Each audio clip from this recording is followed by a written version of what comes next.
And this was in Afghanistan.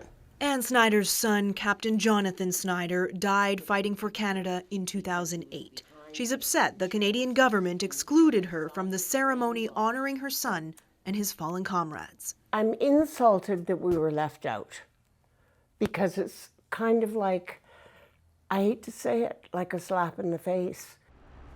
The cenotaph originally stood outside Canadian headquarters in Kandahar, a tribute to those who lost their lives. Then it came home and for 2 years toured the country. But last week it was unveiled at a new permanent home behind a security fence at the new National Defence Headquarters in Ottawa. In attendance, military brass and government officials, not the families of the fallen. Many didn't even know about the dedication until a social media post 3 days later. In a statement, the Department of National Defence said it wanted a dignified service, saying the decision to hold a humble, internal event was made by senior leadership to ensure proper reverence.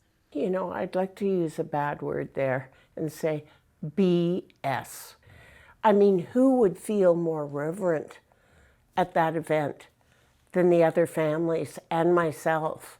The government is inviting families to visit by appointment and says planning is underway to facilitate access for veterans and public visits on what it calls appropriate occasions. The Prime Minister fell short of committing to make the memorial permanently public. We are working with the Department of National Defence to make sure that this is done right. Ann Snyder says the controversy will never diminish her memory of her son. Jonathan was a wonderful man. He was a humble man.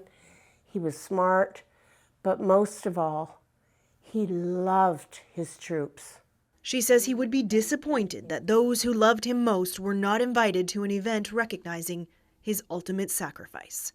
Kayla Hounsell, CBC News, Halifax.